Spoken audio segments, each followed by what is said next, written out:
Welcome to Dr. Amber Thornton's Know and Grow podcast, where you're never alone in navigating life's biggest moments and toughest lessons. Join me, Dr. Amber Thornton, clinical psychologist, mother of two, as I explore motherhood, parenting, relationships, career, mental health, and the ongoing journey of personal evolution. No, it doesn't stop. These conversations will absolutely make you laugh, may make you cry, will get you to reflect, but more importantly, you'll grow and we'll get to grow together. So I'm glad you're here and I hope that you'll come back. Tune in weekly for informative, thought provoking, inspiring conversations right here with me. Hey, welcome to another episode of Dr. Amber's Know and Grow podcast. Good to be with you all as always. Hope everyone is doing well. I am here recording another day, another podcast. And so I'm always happy to be here, as you all know. If you see me on YouTube, you see I got the braids back. So I got my braids. I told myself, I'm trying to grow back my hair, and I just will treat myself to knotless braids once a quarter. I told myself seasonally, because for a while I was getting them back to back to back. And I know that that's probably not the best for my edges. So I was like, okay, once a quarter. It's end of March and it was my time. So I went, got my braids done, and now I'm feeling good and looking good. Yes. Shout out to Nadine's if you are in DC, Maryland, the DMV area.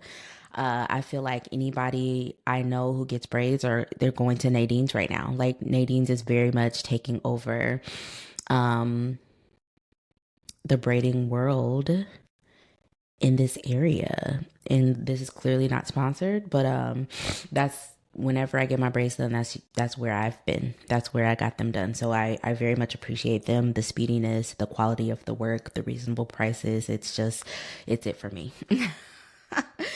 But you all, today I was thinking about, what did I want to talk about today? And I always put a lot of thought into what I'm going to come here and talk about on the podcast. And I like to do that because, one, I don't want to waste anyone's time, but also I have just decided that in this season of my life, if I am going to be creating content or showing up online, it's really going to be from a very thoughtful place, a meaningful place, a lot more depth.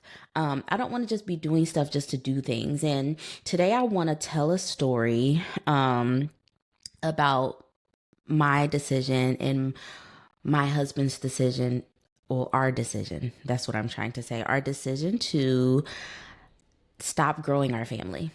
And I think, or what I hope, is that this topic will be relevant for some of you, because I think many of us, people who are in a similar circle or age range that I am in a similar phase of life, you probably have already started your family and you are now trying to decide, should we continue to grow our family, or is our family complete? And I like to say it that way because it's the positive, nice alternative to growing the family. It's like, okay, do we want to continue to grow it, or is our family complete? So I found myself trying to make that decision a year or so ago, even honestly early this year, and I'll tell this story, with us really going back and forth about whether we wanted to have another child. And I think the question of, should we have another baby? Should I have another child? Should we continue to grow our family? For everyone, that question is so complex and nuanced because there's so many factors that go into making that decision. Yes, you may have a desire to have another baby, but maybe your body is like, no. Or if you want to adopt, maybe you have a desire to adopt, but maybe your bank account is like, no. Or it may be that you have a desire to grow your family, but your partner doesn't, or vice versa. Or maybe just timing doesn't seem appropriate to bring another child into the home. And so there's so many things to consider. But, I wanted to tell my story of how I came to my decision. And again, my hope is that this will be something that will allow you to reflect on your decision. I try not to have a lot of tips or strategies in this episode because I just feel like there's no tip for this. I mean, there are a few things to consider, but ultimately, even if everyone's considering the same things, the answers and the choices are always going to be different because this is such a personal thing and everyone needs to make their own decision. But again, my hope is that with sharing my story today, it feels good for me because I get to talk about my story, but also it'll help you get closer to the right decision for you. So let's talk. Let's talk. Should we have another baby? Um, I want to start here. About a month ago, yeah, I would say about a month ago now, my husband and I, we had just got the kids to bed. And usually when we get the kids to bed, we are chilling on the couch, about to turn on a show that we're watching and maybe finishing up our dinner or eating a snack. And I was telling him about how there are so many kids at my job who need homes. So, backstory, I work at a pediatric post acute hospital. And so, this is a hospital where children come after they have had major accidents or major medical procedures, and they're no longer in the acute phase of their illness or their injury, and rather they're trying to recover and then rehabilitate.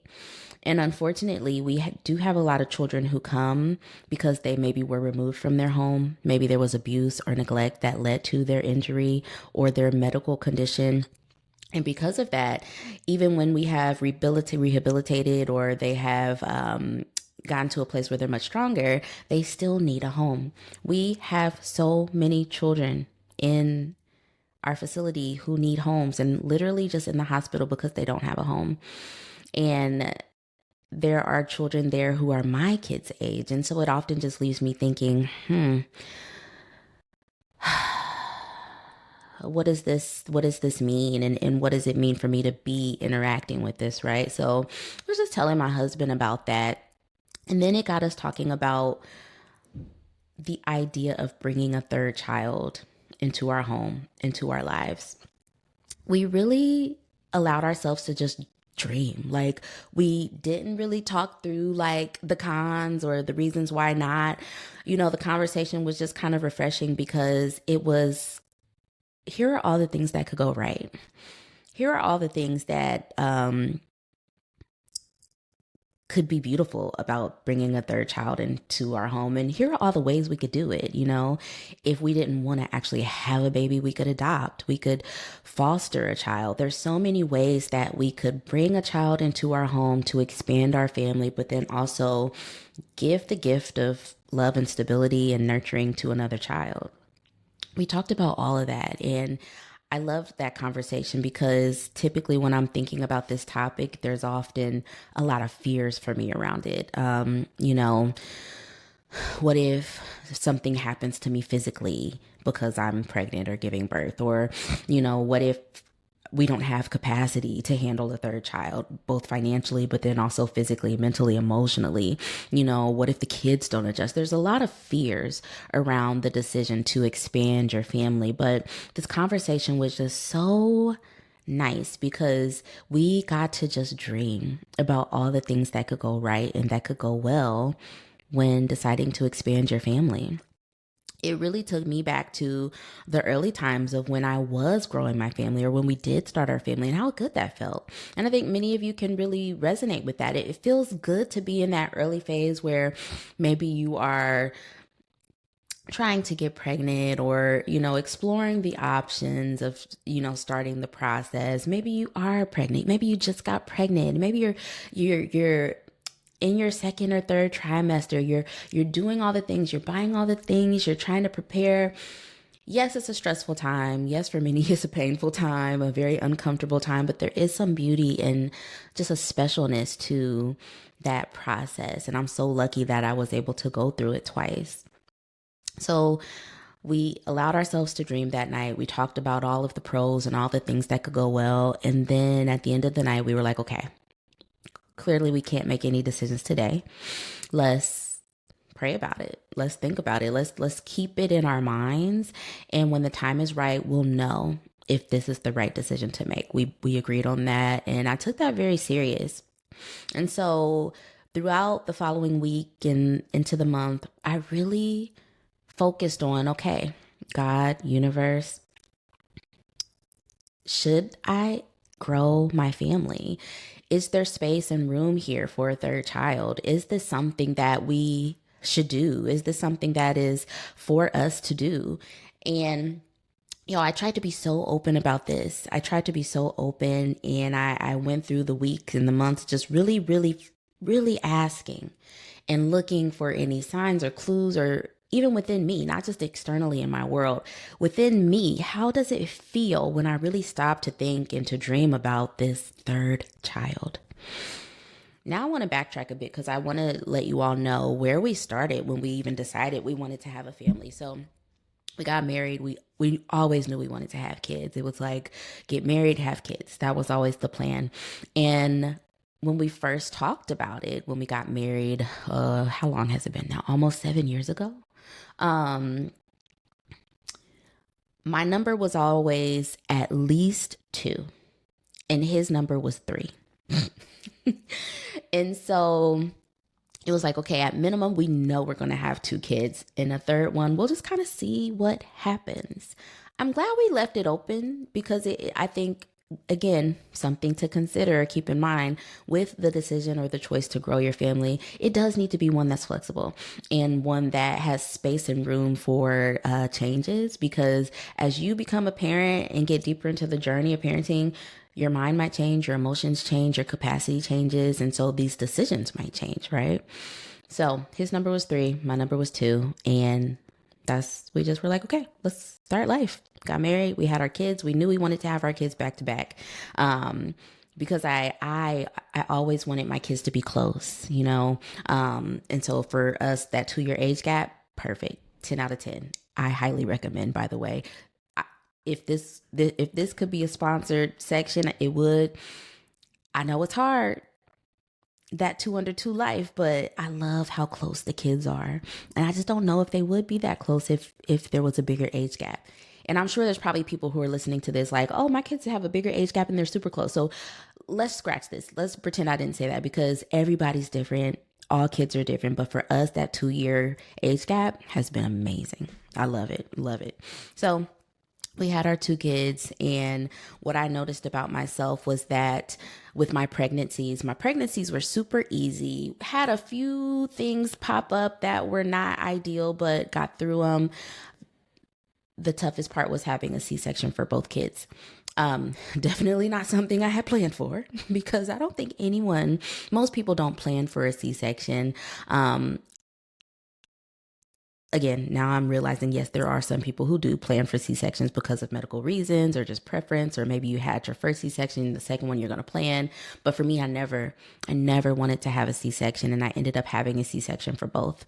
Those C-sections were so hard on my body. The recovery was just so hard. I got through them clearly, but it was hard. It was very hard. And the second time was much harder because I had a toddler. I didn't like what my body had to go through to bring children into this world. And I also didn't like what my mental and my emotions had to go through, because I was so scared. And that's another podcast episode we will do another day. The fear that a lot of women, especially Black women, feel about having children. I hate it. I hate this for us. And for me, I was very much a victim to that. I was frightened. I tried to do a lot of work to find my joy in birth and not be afraid, but bitch, I was scared. I was scared. I think it's also just a manifestation of my own anxiety. I have a lot of anxiety. And for me, when it comes to health and my physical body, anxiety can come up really quickly. Through the process of having my 2 kids, I realized I don't think I can do this again. I just can't do it. I don't think I want my body to go through it again. And I also don't know if my mind can take it again. I don't want to be that afraid. I don't want to feel that scared. I don't want to be that anxious. And I started to realize that I did not want to have another child because of my 2 experiences of childbirth. For me, going through that process of realizing gradually that I just didn't think that I had it in me to have a third child brought up a lot of feelings. And I'm looking at my notes if y'all see me looking down, because I always take notes so that I'm not just like rambling on this podcast. But for me, once I started to really realize, like, oh my gosh, I don't think I can have a third child. I just don't think I have it in me. The three biggest feelings that I started to feel: guilt, envy, and grief. Guilt. One, because I knew my husband really wanted a third child. And again, I hope through me sharing this that someone's listening to this and it's like, oh my gosh, I'm in that same position, and hearing this helps. I hope that this helps somebody or may help you later. But I felt a lot of guilt about being the one to have to say, hey, I know we talked about potentially having a third child, but I just don't think I can do it. I just don't think I can do it. I felt so guilty for that because it felt like, well, I'm the one stopping the process here. It's me, right? My husband was very understanding, but also still had his desire. I think everyone has the right to have their desires about how they imagine their family to be. And so that was something that we just had to live with and accept, this tension or this feeling of, well, I want more kids, but she doesn't, or vice versa. And I think, again, many people find themselves in that situation. I had a lot of guilt, felt a lot of guilt, and it took a while for me to no longer feel guilty about my choice to not continue to bring life into this world. But guilt was very prominent.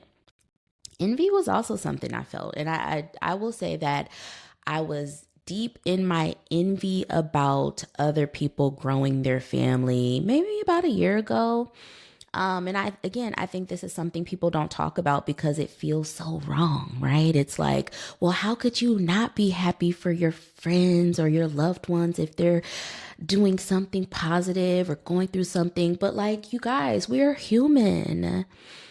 And this feeling of envy happens in so many areas of life, not just with the decision to grow your family and maybe deciding you don't want to, but then seeing others. Like, it happens when people are getting pregnant and maybe someone else is struggling and it's hard to watch their friends or loved ones get pregnant. It happens when maybe people graduate and someone is struggling to get a job, but they're watching everyone around them get jobs, right? Or it happens when maybe your group of friends, they're buying houses and they're doing really well and you feel like you're still struggling. Don't beat yourself up, and don't beat up other people for feeling envy. It's natural, it's human, and it also is part of a healing process. Like, we have to stop. And okay, this is, I guess, clearly I have feelings about this. I didn't realize envy is okay. It's okay to feel that because it's normal. It's natural. It's human. I felt envious of people who were growing their families, even though I knew it wasn't something I felt like I could do. And the envy was because I felt like I was forced to say no, even though I still, part of me had a desire, right? It's nuanced, it's complicated. I knew that it would be a strain for me to grow my family, but there was still a part of me that really wished I could. And so, of course, it's going to be hard to see my friends and loved ones doing it, even when I know it's probably not the best decision for me. That doesn't mean I'm not happy for them. It just means that the feelings about it are complicated. And if we don't allow ourselves to feel envy or guilt or any of the feelings I'm going to talk about today, they don't go away. You're supposed to let yourself feel it so that you can move through it. I'm glad I let myself feel that. I journaled about it. I wrote about it. I talked to my husband about it, my close friends about it.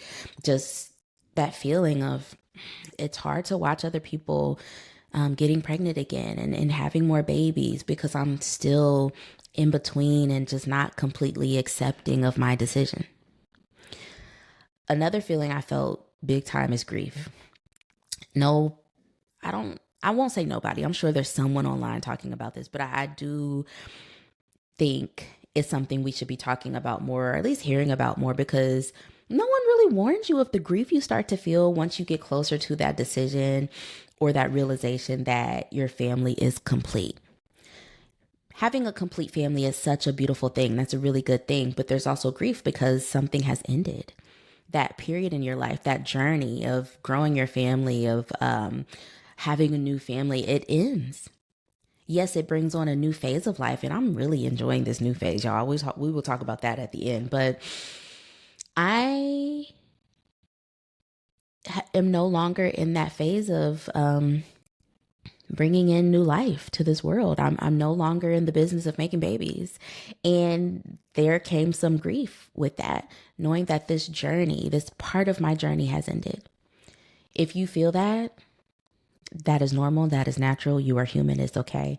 And you have to allow yourself to feel that grief. There's going to be sadness, there's going to be anger, there's going to be a mix of feelings. It's going to feel bittersweet. Whatever you need to do to process through that, whether it's therapy or journaling or talking to loved ones about it, do it so that you can move through it and then get to enjoy the next phase of your journey. So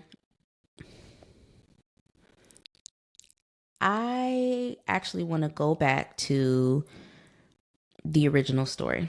I'm going to backtrack a bit. I want to go back to that original story of us being on the couch talking about this decision to potentially grow our family. And, you know, we were honest with ourselves about how it likely wouldn't be with us having a baby, and it would probably be through fostering or adopting if we decided to have a third child. And all the while, prior to that one conversation about a month ago, I had been doing all that work of working through my guilt, my envy, my grief, and really accepting this decision of possibly our family being complete, right? Because I knew early that I just don't think I can have another kid. Basically, when I was on the table about to deliver my second child through C-section, it was like, nah, we're not doing this again. I will not be here anymore. This is done. I knew. As soon as we knew. I knew. So I have been doing this work of like adjusting and accepting, and for almost 2 years, you know, accepting that my family is complete. And again, it takes time. This takes time, right? So after we had that conversation, remember, you know, we went away, we prayed, we thought about it, reflected. I really took this seriously. And you all, the conversation felt so good. It was so hopeful and so freeing, so liberating. But when I tell you that every answer that kept coming back to me was a big old no, whew, everything was no. No. When I would ask, you know, God or the universe, should we have another baby? Is this the direction our family should go? No. No. The answer was no. And I don't, maybe this will be another podcast. I don't want to go into how I know that the answer was no. Intuitively, the answers always came back as no to me. So I sat with that. And again, more grief came because it was like, okay, this really feels like the end. This, you know, this is really the final answer, because I was so intentional about bringing this to a higher power, something beyond me, not just me making the decision, but like me, my partner, and our creator, you know, talking this through, and, you know, our intuition, and everything said no. Everything said no. And so I had to accept that. And now I am continuing the process of officially accepting that the final answer is no. The final answer is no. I took some notes on this part. I am learning to love all the good and amazing things that are present in our family. I am owning and accepting the envy and the grief, knowing that they will pass as I allow them to just be with me. And I am so looking forward to this next phase of parenthood. I think this is such an interesting experience, and had no clue this would be a whole thing, right? Like just this decision to stop having kids, right? Like It's bigger than I think we realize. And, for me, it has been a journey of going back and forth and feeling guilty and feeling the envy, feeling the grief, and then doubling down on the grief once you get the final answer. But today, yes, there's still a little bit of grief there. There's still, actually, nope, I don't feel guilty no more. I don't feel guilty anymore. I don't feel envious anymore, which also feels really good to not feel that. But I do, if I'm honest, still feel a little bit of grief, but not as intense as it was. But I'm okay with that. I'm okay with that. And I know that I can carry that grief. And I know that as I allow it to be and be present in me, it will pass. So we have officially decided no. We are not expanding our family. And it's so funny, y'all. Let me tell you this part. And this is how I know this conversation needed to happen. And I'm so glad that this was done with my partner, with my husband, because I don't think it would have felt so good to be making this final decision if it was just me. So I kind of kept quiet after this. Like, I was reflecting with God, with the universe, with my intention, or my intuition, and which everything kept coming back no. And I was like, fuck. Like, if I really was like, damn, all these no's, like, how the fuck am I gonna go back to my husband and tell him that my guides, my ancestors are saying no? Because I don't know what his are saying. And so, like, I kind of was just avoiding it, to be honest. I was like, okay, I'm not going to bring it up unless he brings it up. Let's just not talk about it. I think we both were doing that. And then one day, randomly, I don't know what it was. I think we were like, I wish I remember. Something happened where we were out with the kids. And I think it was, we realized that we had gone out without a diaper bag. We were throwing away the diaper pill because none of my kids are in pull-ups or diapers anymore. We could just go out and be free, and how good that felt. And then we both were like, yeah, we're not having another kid. This feels too good. And he was like, yeah, he was like, I think it was good that we reflected on it together, but it just doesn't, it's not a good fit for us. I think we're good. And I was like, I agree. And my husband, for anyone who knows him, his process of making decisions is completely different from mine. Much more practical, much more logical. For him, it was more so like, yeah, financially, it just doesn't make sense. We're in a good place. We got rid of all our stuff. And for me, it was so much more intuitive and more like heart-centered and reflective. But either way, we both got to the same conclusion. It's a no. It's a no, baby. No more. No more. And I'm so proud of us for being here and now being able to move on to the next phase. Yeah, it's a no. So 2 more things before we end today.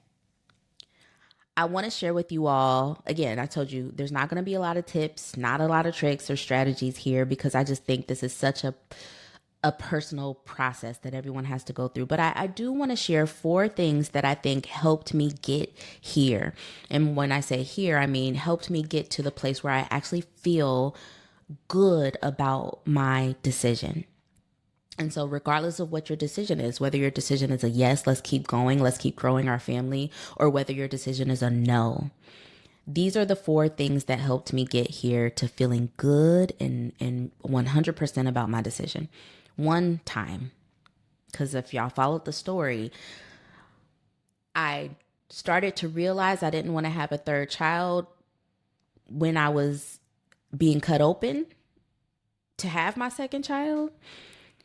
And now, finally having a final answer. That's a span of almost 3 years. I gave myself time. I didn't rush this. I didn't force myself to make a decision. I let myself have the time I needed to feel comfortable with the decision. So give yourself time to really think about it and reflect and have the conversations and continue to have the conversations. Number 2, reflection, personal reflection, whether it's through journaling or like literally just thinking about it, like reflection on what I wanted and how I felt about the topic. is so important, because how can you really know what you want? How can you really know how you feel about something if you're not spending time with the choice, spending time with the decision? A lot of this for me was personal until I had this big conversation with my husband about it. But I think that personal reflection is so important because it really can help anchor you in how you actually feel and what you actually want. Number three, I already kind of spoke to this one, but letting my negative feelings be there without judgment. So I put, if you're not watching on YouTube, negative, I put in air quotes because it's like I'm talking about the grief, the envy, what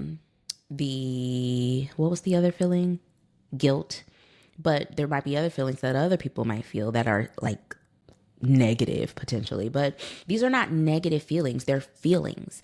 And too often we try to push these feelings away, like, oh, guilt, push it away. Oh, envy, how dare you feel envious of your loved ones? Or, grief, why be sad? Like, no, let yourself feel sad, let yourself feel that envy, let yourself feel the guilt. Whatever the feelings are, let yourself feel them. Letting myself feel these feelings and be there without judgment helped me move through all the shit I needed to move through to then be confident about my decision on the other side.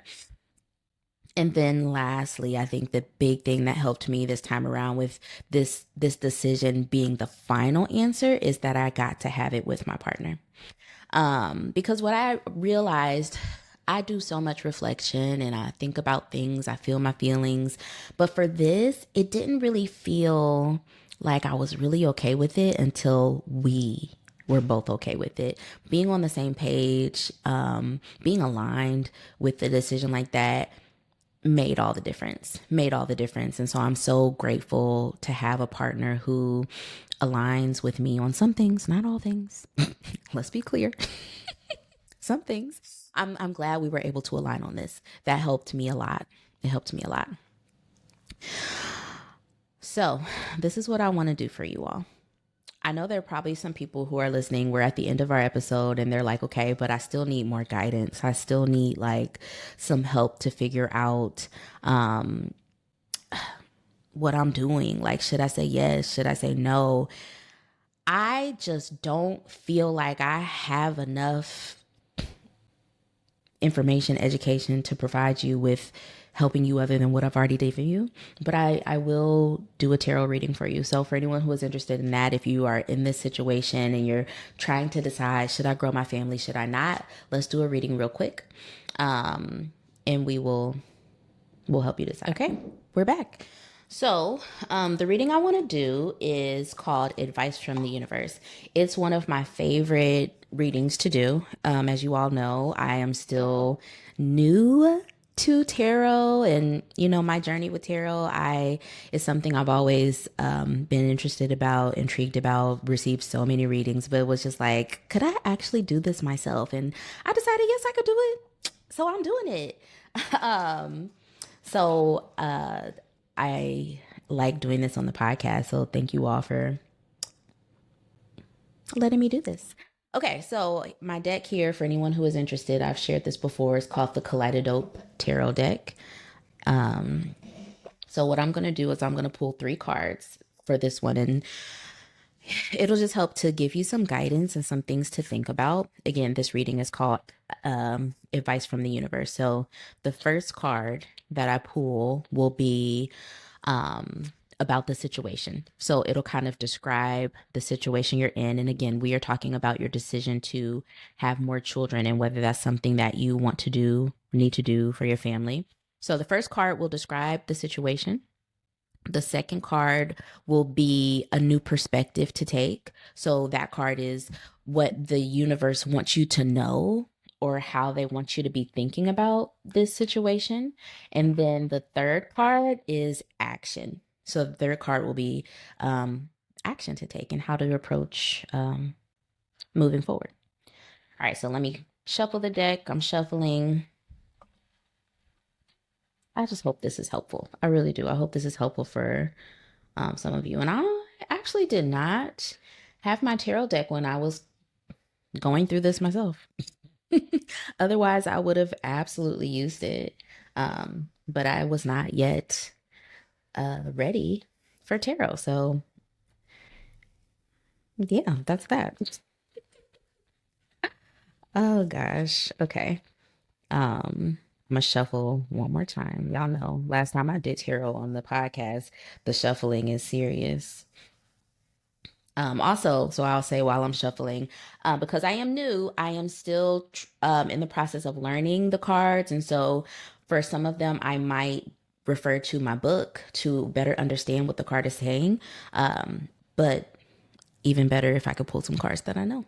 But either way, this is what the universe wants you to know and understand about your decision to expand and grow your family. All right, cards pulled. So the first one we have Six of Cups. I'll show it to you if you're watching on YouTube. Six of Cups upright. So this is the card that describes. This is so funny. Every time it does this, like once it hits me what the card is, I'm like, yo, that's spot on. This is the one that describes the situation, right? So if we try to describe this situation, this decision to have more children, the Six of Cups always reminds me of like nostalgia. It's like reminiscent of going back in time to a place that maybe felt more comforting or felt more exciting, maybe more childlike. Actually, I am going to refer to this because I want to really make sure that I'm really getting this right. But it's definitely kind of going back and just feeling that nostalgia, recollection, something from the past that is exciting, happy memories, innocence, more comfort. So interesting that this one came up with regard to describing the situation because I imagine that this is how many of us feel when we are trying to make that decision. We might have a lot of thoughts or reflections that take us back to the nostalgia of when we first started growing our families and how good it felt and the good feelings and what led you to say yes the first or the second or the third time, right? It's that nostalgia, you know, many of us when we're making this decision or when we're kind of in between the yes and the yes and the no, we are really kind of thinking a lot about the past and thinking a lot about how it felt to be new in the process of motherhood or parenthood, new in the journey of growing your family. That's exciting and it's precious. And I think sometimes it's the grief that we're feeling about getting closer to no longer doing it that pushes us even more to this like this place of nostalgia about when we first started. So I think this card perfectly describes the situation and probably how you're feeling about it. Like there's a lot of nostalgia, a lot of happy feelings and happy moments about when we first started and how things were going, and you know we were so new, and now things are a little different, right? So let's look at the second card. This second card is a new perspective to take. King of Coins. King of Coins, I'm showing you here.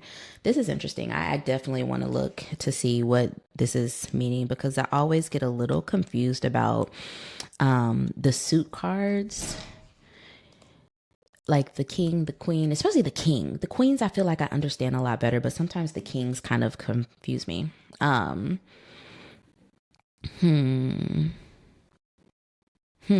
gotta pull out the big book for this one, y'all. Hold on now, hold on.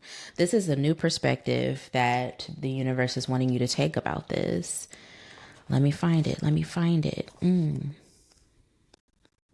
Okay.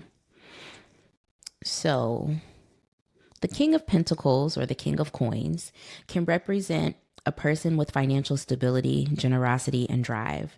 That person may be you. It can also represent the energy of a situation requiring you to take a leadership role, make financial decisions on behalf of others, or take action reaching a goal. It may require you to use your resources for the benefit of others.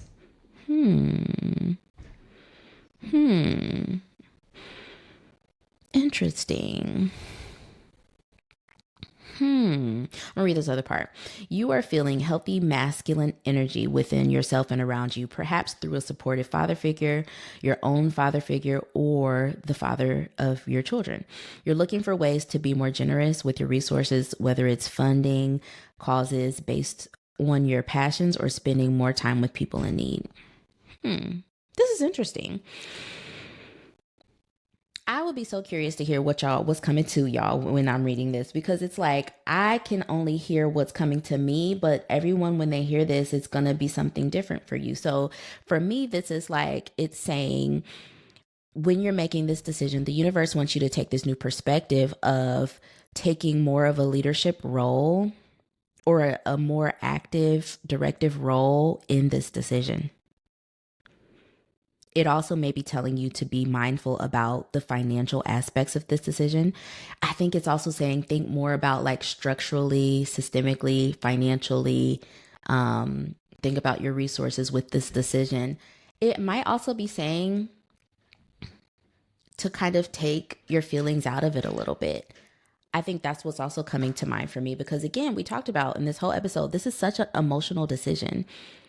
There's so many emotions, but I think this card, the King of Coins, is also reminding us that we need to be really grounded in this decision, be active, be assertive, take a leadership role, but like, if in however you can, separate your feelings from it, because your feelings can really change the perspective of what actually needs to be done, or what we're capable of. And also, this last point, taking action to reach the goal.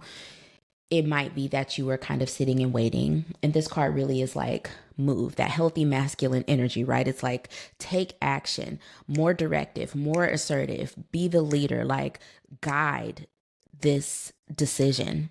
Don't sit, don't wait, separate the emotions from it, and then really guide this decision to where it needs to be. I think that's the perspective that the universe wants you to take, or a new perspective that the universe wants to offer for you. Last card is the action card. So this is the card that should help guide you with regard to taking action, with making your decision. Ooh, I love this card. Okay, let me say. I love this card because this card comes up for me often. It's the Eight of Swords. Y'all, Eight of Swords. So when this card comes up for me, typically what it is telling me is that you think you are restricted. You think you are limited, but the things that are limiting you and holding you back are all self-imposed. They're not real. They're all self-imposed. They're all things that you made up, or they're things that you are telling yourself. You're not as stuck as you think. You can move. You actually can do something. You can move. And so I want to, because again, that's just always what comes to mind for me. I want to read it here for you. So keywords for this card, again, Eight of Swords, feeling trapped, feeling restricted. The Eight of Swords indicates that you're feeling trapped or stuck, either by circumstance, by the past, or by your own internal fears or uncertainty. Feelings of separateness, not fitting in, and being unable to express yourself freely are also indicated. You may find yourself making excuses for why you can't move forward, or holding everything inside, feeling powerless to spark change. Since the way forward begins with you reclaiming your power, start by taking small steps towards your true desire. Have faith and be patient with yourself. This process takes patience and perseverance, but you can do it. And I'm going to leave it at that. I feel like that was self-explanatory enough. So you all, I hope that was helpful in getting you closer to feeling confident about your decision to grow or not grow your family. And again, this is personal for everybody. I'm not advocating for yes or no. I'm advocating for everyone to feel comfortable and accepting of whatever decision that they make, whether you decide to have one kid, two kids, 3, 4, 5, 6, 7, 8, 9, 10, 11, 12, 13, that's a lot. But whatever number you decide, however you decide to do it, I want you to feel comfortable. I want you to feel confident. I want you to be fully accepting and embracing the new reality for what decision you have made. Thank you all for listening today. Feel free to reach out to me. Let me know if this episode helped you and how it did. If you're watching on YouTube, leave a comment so that I can see how it resonated with you, and then we can chat about it in the comments. If you are listening to the podcast, leave a review and maybe also share a little bit of which episode has been your favorite so far. But then also, you all know you can reach out to me on Instagram. Let me know how this episode was for you, and where it helped you go. Thank you so much for listening to Dr. Okay. Amber's Knowing We will Girl talk soon. podcast. Bye. I love that you're here. I love that we're learning together. We're growing together. We're navigating all these things together. We're really in this together. So if you enjoyed today's episode, please leave me a 5-star rating and review. That is so important because it helps this podcast grow. And it also gives me some feedback on how it's landing for you. Please share this podcast with someone that you love or someone that you know. And don't forget to connect with me on social media at Dr. Amber Thornton. I'll talk to you soon.